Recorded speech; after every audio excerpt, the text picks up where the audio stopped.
Tuloy natin yung Romans 4, chapter 4. So last week ating pinag-aralan yung halimbawa ni Paul ng kanyang argument na ang kabanalan o yung pagpapawalang sala at kaligtasan ay hindi kaya ng tao sa sarili niyang gawa. Hindi ang pagiging kabilang sa anak ng Diyos sa Israel ang pagiging anak ng Diyos. Hindi yung pagiging tuli sa laman na covenant ng Diyos sa Israel ang susi sa relasyon sa Diyos, kundi sa pamamagitan ng pananampalataya lamang. Hindi sa gawa, hindi sa anumang kabutihan ng tao ang kaligtasan at pagpapawalang sala ng Diyos, kundi sa pamamagitan ng pananampalataya. At ito nga sa chapter 4 ay ginawa niyang halimbawa si Abraham. Mahalaga ito kasi na isang ebidensya na ang kaligtasan ay hindi sa gawa at hindi sa pansariling katuwiran, dahil si Abraham ay hindi naman siya taong matuwid. Si Abraham ay isa ring pagano at siya nakatira sa Ur Chaldea sa Mesopotamia. Ngayon ang Mesopotamia ay Iraq. So ang Mesopotamia ang isang bansa na maski noong unang panahon ay bansang lumalaban sa Diyos, kasi ang Iraq o Mesopotamia noon ay sumasamba sa mga Diyos-Diyosan. At particular, sumasamba sila kay Dagon. Si Dagon. Yung isda, ang ulo ay isda, ang katawan ay tao. Yan si Dagon. Tapos, sumasamba rin sila sa Asherah pole, yung poste ng kahoy na inaakala nilang Diyos. Yan, ang tawag nila ay si Asherah. At si Abraham ay yon. So marami silang ribulto. Marami silang mga idolo. At ang tatay ni Abraham ay tagagawa ng ribulto, ng Diyos-Diyosan. Hanap buhay nila yung, imagine ang Diyos, kita mo, kung ang kaligtasan ay sa kabutihan, bakit niya ililigtas ang isang tao na katulad ni Abraham na ang buhay niya ay puno ng paglaban, sa Diyos. At ang kinabubuhay pa niya ay yung kinamumuhian talaga mismo ng Diyos, na yung pagsamba sa ibang Diyos. So yun na lang yung isang napakagandang halimbawa ng kaligtasan hindi sa gawa, kundi sa gawa ng laman, kundi sa pananampalataya. Ang maganda lang kay Abraham ay noong siya kausapin ng Diyos, wala siyang tanong-tanong. Nang sabihin ng Diyos sa kanya, hindi niya kilala ang Diyos na ito Kasi nga, puro Diyos-Diyosan lang naman kilala niya. Ngayon, may nagsalita sa kanya isang araw at sinabi sa kanya, Abraham, ang pangalan pa niya ay Abram lang, ginawa lang na Abraham. Abram, inutusan kita, pumunta ka sa isang lupain ituturo ko sa iyo at iwanan mo ang iyong pamilya at ang lahat sa buhay mo. At nang sinabi ng salita ng Diyos, sumunod si Abraham nang walang tanong. Isinama niya ang kanyang asawa. Wala silang anak So isinama niya ang kanyang asawa at ang kanyang pinsan na si Lot. At sila umalis sa Ur Chaldea, sa Haran, at pumunta sa Haran, and then after that, pumunta sila ng Kanaan. Tumira sila sa Kanaan. Nag-stop over sila sa Haran. So ito ang isang halimbawa. At si Abraham din, ang sabi diyan ay na-justify o napawalang sala hindi sa kautusan, hindi doon sa pagsunod sa utos ng Diyos, na pwede niyang ipagmalaki kung yun, di ba? So kung ang tao ay napapawalang sala sa pamamagitan ng pagsunod, may pagmamalaki tayo kasi ang pagsunod ay gawa ng tao, di ba? Pero para mawala yung ipagmamalaki ng tao sa harap ng Diyos, ay ginawa ng Diyos na ang pagpapawalang sala ay hindi sa sariling kakayahan ng tao, kundi sa pamamagitan ng pananampalataya. At ang sabi nga, sumampalataya si Abraham sa Diyos at ito itinuring sa kanya na katuwiran. Yung abstract na hindi nakikitang bagay, yung faith, yun ang itinuring ng Diyos na katuwiran, hindi yung nakikitang panlabas na gawa. Ngayon, ang tanong uli na maaaring sabihin natin na ibig sabihin may nakita ang Diyos sa pananampalataya sa tao kaya niya pinawalang sala. So ibig sabihin work pa rin yung pananampalataya, kasi ganito yan, yung pananampalataya, work of the mind. So kung yung pala ay work of the mind, masasabi natin na may nakita pa rin ang tao na katangian ng tao. May nakita pa rin ang Diyos sa tao. Kasi kung kanya yung pananampalataya, pero tandaan natin, even faith is gift of God. Iyan ang sabi sa Ephesians chapter 2. Iyan kasi ang distinctive ng Reformed theology. Na even yung faith na nakikita ng Diyos sa atin, na ating ginagamit para tayo maniwala, ay gawa pa rin ng banal na Espiritu. So, hindi siya sariling faith. Kaya hindi pwedeng mayroong contribution yung tao sa kanyang katuwiran at yun ay yung kanyang sariling faith. So, kung basahin natin ang Ephesians chapter 2 verse 8 and 9, no? Sabihin natin, ating uling balikan yan kasi baka mamaya ay lumabas na yung faith na yun ni Abraham ay sa kanya. So, meaning, may pagmamalaki pa rin si Abraham kasi magaling siyang manampalataya. Magaling siyang maniwala. Kaya noong pamano ay may ginagawa na ang banal na Espiritu kasi only God the Spirit can make a person believe by means of regeneration. Yun nga ng doctrine ng regeneration ay hindi pa famous sa Old Testament. But then again, ang sabi ng mga reformers ay even in the Old Testament, the work of God, the initial work of God to those who believe is the work of regeneration through the Holy Spirit of God. Kasi ang taong patay ay hindi pwedeng sumampalataya kung malibang buhayin siya sa spiritual, ng banal na Espiritu. So kaya ang taong hindi nagtatagay ng Espiritu ay hindi pwedeng makaunawa sa mga bagay na spiritual. Sa kanila kahangalan lamang yun. Kaya nga yung pananampalataya na meron si Abraham ay resulta na rin ng pagiging bagong nilalang. So meaning, nung utusan ng Diyos si Abraham, God works so mightily in his heart that he was made alive spiritually so that he can understand that it is God. It is the true God who commands you to leave your place of birth and go to a place that He will show. So pakibasa yung Ephesians chapter 2 verse 18 nandiyan. For by grace you have been saved through faith. And this is not your own doing. It is the gift of God. Okay, sige. Not a result of works, so that no one may boast. So ang sabi ni John Calvin ay for by grace, yung salitang by is the merit. By grace. The merit by which we are saved is the grace of God. And the word through, salin kasi sa Greek, accurate yung salitang through, no? Dia. So, through faith. Yung faith ay instrument lang. So, kasi yung through is not the merit. But the merit of salvation for by grace. So, for by grace, you have been saved. So, salvation is by grace, which is by denotes the main cause, or the meritorious cause of salvation. Through instrumental cause. So, the instrument as well as the merit by which we attain salvation are both of God. By faith, through faith, and this is the gift of God. So yung gift of God ay hindi na yung grace kasi gift and grace are synonymous na yan.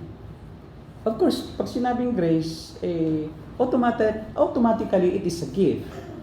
Because grace is something that you haven't earned, or didn't earn, or deserve, but given to you, regardless of your performance. Whether you believe it or not, yung grace kasi talagang nandiyan na yan. So yung belief or faith is result of that grace. And that through faith, kasi ganito nga, because you are dead to sin, kailangan mabuhay ka. So yun ang merit by grace. Na mabuhay ka na, you can now exercise faith because you are now alive. And faith is the result of regeneration. It is not the cause of regeneration. Kasi kay Arminius, by the way, ang pinanggalingan ng theological system ng Arminianism ay si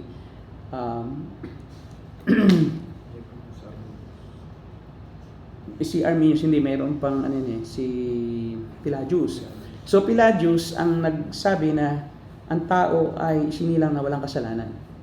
And therefore, kung ang tao ay isinilang na walang kasalanan, yung kanyang abilidad na mabuti siya, yun ang kanyang paraan, no, para makasunod sa Diyos, yung kanyang kabutihan niya. Pero minodify yun ni Arminius, at sinabi ni Arminius na ang tao ay makasalanan, hindi siya isinilang na walang kasalanan, gaya ng turo ni Pelagius. Pero kahit makasalanan na isinilang ang tao, may natira siyang kahit paano ay 1% goodness. And then yung 1% goodness na yun ang magiging dahilan para magkaroon siya ng faith. So yung 1% na ability ng tao para maunawaan ng Diyos ay talagang sa Kanya galing. Kaya yung faith ng tao ay sa Kanya yan. So faith is man's contribution to his salvation. Yun ang doctrine ni Arminius.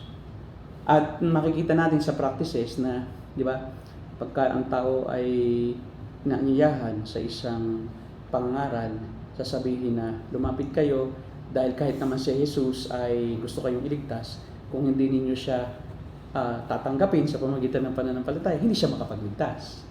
So which means may ambag talaga ang tao doon sa based on those languages na kahit gusto ng Diyos iligtas ka, kung ayaw mong paligtas, hindi ka maligtas. So meaning, you have contribution to your salvation by way of practicing your faith, which is your own faith. Ngayon, dito sa explanation ni John Calvin, of course si John Calvin ay natuto kay Luther, at si Luther naman natuto kay Augustine, at si Augustine natuto kay Apostle Paul. Kasi ang sinasabi ni Augustine is Paulinian theology, yung kanyang daladala. Na natuto siya ng predestination, doctrine of predestination sa Romans. Especially Romans chapter 9 to 11 na election. Salvation is by God's choose of individuals before the foundation of the world. At yung mga pinili na yun ng Diyos, nakatakda silang buhayin. Kahit na wala pa si Kristo, mayroon ng activity ang Holy Spirit. So hindi ibig sabihin si Jesus hindi pa namamatay sa krus, so ang Holy Spirit hindi siya makabubuhay ng spiritual ng tao. So tandaan natin, it is the Word of God that is used by God to make a person alive.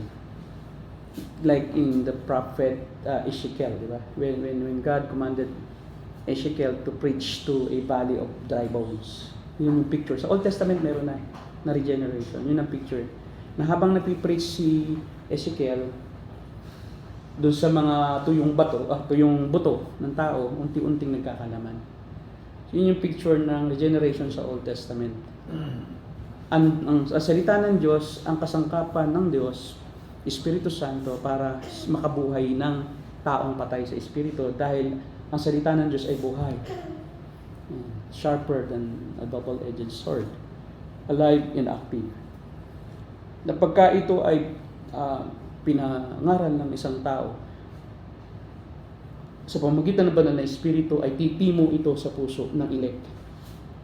Kaya may tinatawag tayong irresistible grace. Hindi kayang tanggihan ng isang taong inililigtas ng Diyos. Before the foundation of the world, ay kanyang pinili upang iligtas. Meron kasing time frame yung pagtawag. Nang tayo maligtas, ang totoo, tayo tinawag nung time na yon. Pero hindi pa tayo tao, nakatakda tayo maligtas. Hindi na bago yung ating identity as sheep. Sheep na tayo, kaya lang we are sheep, di ba, that are lost. Sinasabi ang identification ni Isaiah sa mga Kristiyano o sa mananampalataya ay they are like sheep that goes astray. Kasi parang tupa sila na naligaw.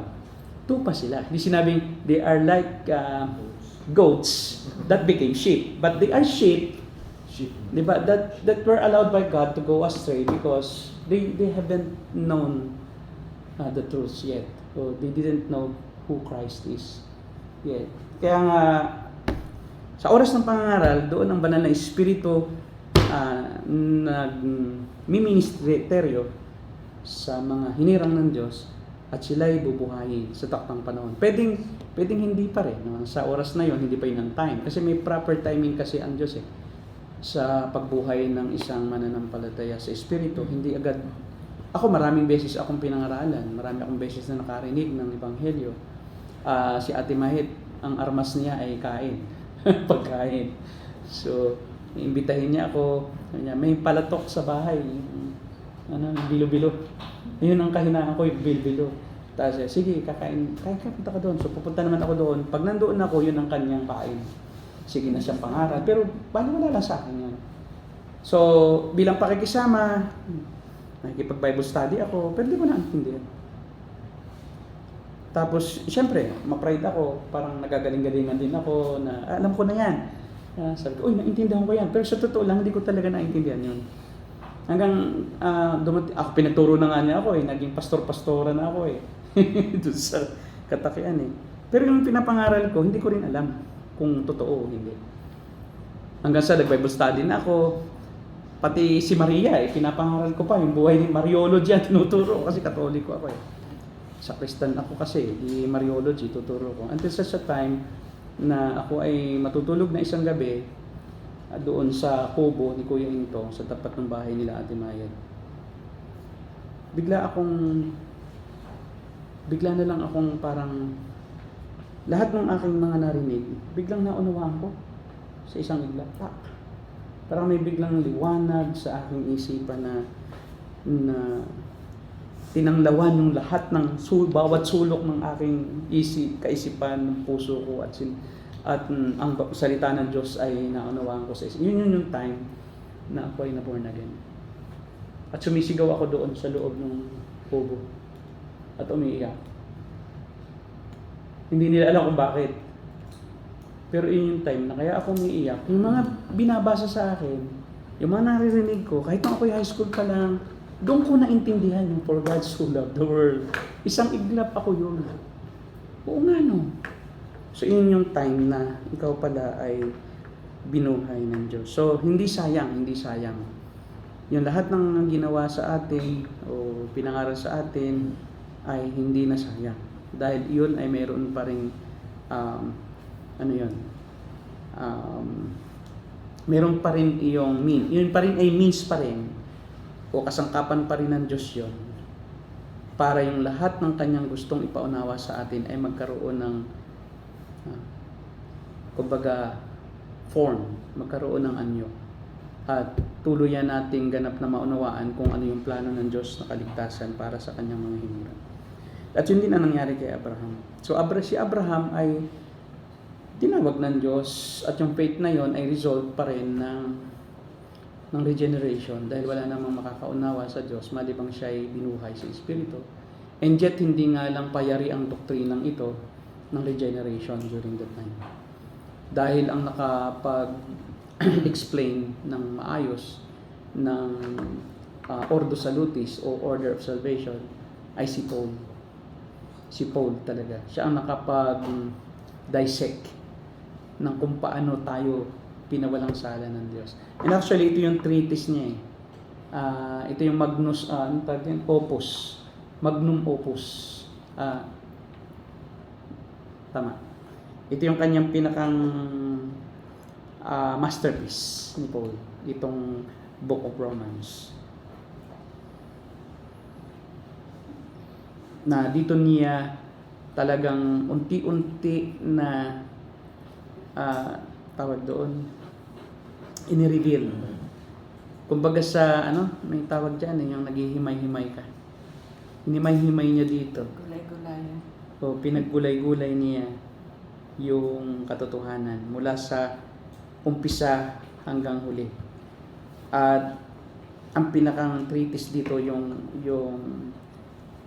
tinatawag natin na sovereignty ng Diyos, yung kanyang walang hanggang plano at kaalaman na lahat ng nagaganap sa mundo ay ang layunin ay kanyang maipahayag ang kanyang kaluwalhatian at siya papurihan ng lahat sa pamamagitan ng gawain ng pagliligtas na kanyang sinakutuparan sa pamamagitan ng kanyang anak na siyang namatay para ganapin yung pagliligtas at ang banal na espiritu na siyang naglapat o nag-apply ng kaligtasan sa iniligtas. Kasi kung walang Espiritu Santo, hindi natin maunawaan yung pagliligtas na yan. Kasi unless God possess you through the Holy Spirit, only God can understand God. So that's why we need God, the Holy Spirit, to understand God. Kasi kung iiwanan tayo ng Diyos na tayo lang ang mag-iisip at uunawa sa ating sariling kakayahan nung ginawa ng Diyos, paano natin maintindihan ang Diyos? Hindi kaya. Kaya ang Diyos kailangan na tayo ay, well, ang term ko dyan is sapian. Kung may sumasapi ang evil spirit, ganun din ang banal na espiritu, sumasapi din sa mananampalataya. Ang problema, hindi na siya umaali. Ang problema lang sa evil spirit ay, di ba, masama at naglalabas-masok sa isang tao. Pero ang Holy Spirit ay hindi na aalis magpakailanman sa isang mananampalataya. Siya yung kaloob ng Diyos na permanent na mananahan sa isang mananampalataya upang maunawaan ng mananampalataya ang mga ginawa ng Diyos para sa Kanya. Dahil sa Kanyang sariling kakayahan, ang mananampalataya ay walang anumang abilidad na maunawaan kung ano ang ginawa ng Diyos para sa Kanya. Kaya nga ang scriptures ay isinulat sa pamamagitan din ng banal na Espiritu. Hindi rin kayang isulat ng mga tao manunulat yung gustong ipasulat ng Diyos unless they are inspired by the Spirit, because only the Spirit of God can understand God. And so the authors without the Spirit of God cannot understand what they write. And they don't know what to write. And because of the Holy Spirit, the Bible was completed. So ang author talaga ng Biblia ay hindi tao. Sila ay guided ng banal na Espiritu upang maunawaan nila at kanilang maisulat ang mga bagay na otherwise kung walang Holy Spirit ay hindi naman nila kayang isulat. Magkakamali kasi ang tao kung tao lang eh. Kaya ito ay perfect, kaya ito ay infallible at walang error. Without error. So therefore, the promises comes by faith so that it may be by grace and may be guaranteed to all Abraham's offspring, not only to those who are of the law but also to those who have the faith. Kaya ang ating kaligtasan hindi sa kautusan eh. Hindi sa kautusan. Ang kautusan pa nga ang naging daan para maunawaan natin na hindi na tayo maliligtas sa ating sarili kakayahan. Kaya the letter kills, sabi nga ni Paul, ang kautusan ay pumapatay. Instead na bumuhay yung 10 utos, ito ang naging daan para tayo mamatay. Dahil sa sumpa ito eh. Dahil wala makasunod. So the law is a curse to those who can't obey. And who can obey God's word perfectly? No one. Nobody can obey the law perfectly because we all have sinned, sabi sa Romans chapter 3. No? Yun ang sinasabi ni Paul. Whether you are Gentile, hindi ka Hudyo, pagano ka, or whether you are a Jew, you are sinners by choice and by birth. Sinilang na tayo na makasalanan. So wala tayong kapag-apag-asa. So that's why ang ginawa ng Diyos, siya ang gumawa ng paraan. So salvation is the work of God from beginning to end. And without any contribution from men. And we cannot be saved unless God's work, di ba, ang siyang maganap sa ating buhay. Kung hindi tayo gagawaan ng Diyos ng himala, kaya alam niyo, ang pinakamalaking himala, sabi nga ni Paul Washer, is not the creation of the world. It's not the creation, it's not the yung healing of the body, or it's not the provisions of God every day that you survive because of His provisions.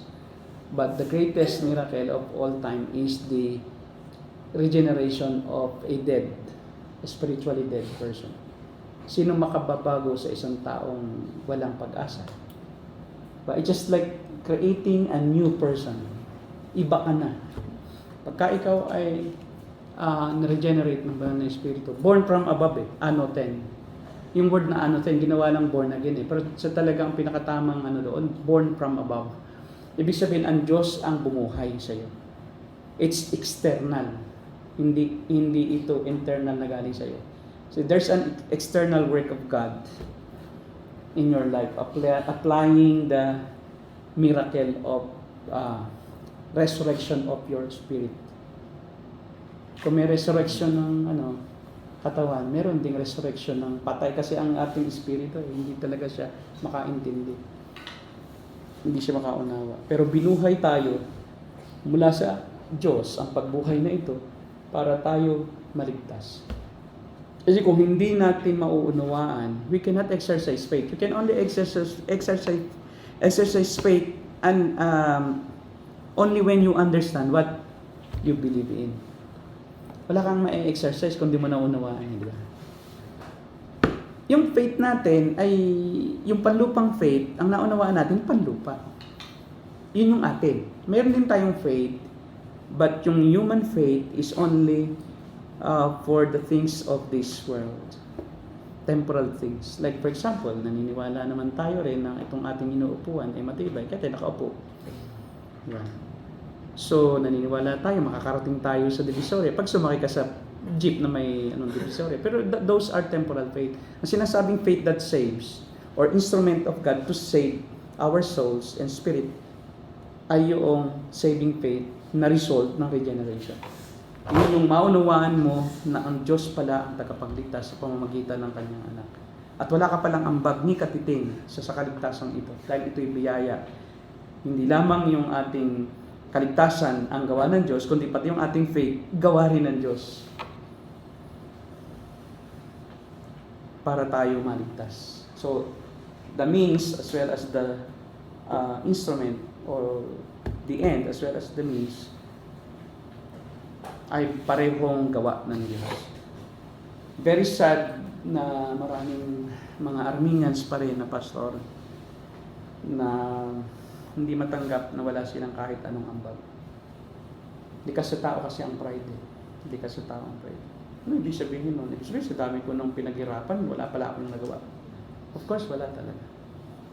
Wala. Pero hindi nangangahulugan, hindi sila ligtas. Only that they can't enjoy at wala siyang assurance, full assurance of salvation. Kasi kung paniniwala mo, may ambag ka, eh baka nga mawala mo. May ambag ka rin para ito mawala eh. Kung may ambag ka para ito makuha, eh siguradong may ambag ka para maiwala mo.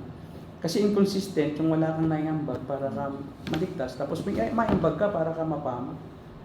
Paano ka mapapahama kung hindi rin naman ikaw ang nagligtas sa iyong sarili?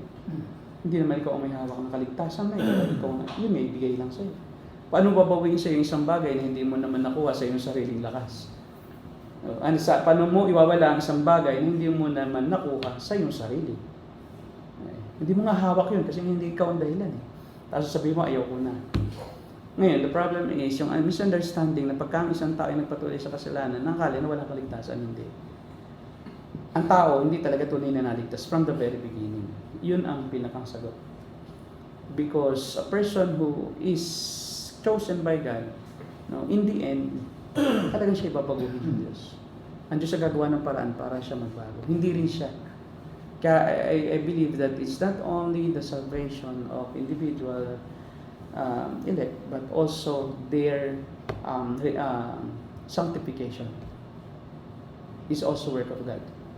From beginning to end, it is the work of God. God will make a way so that you can be sanctified.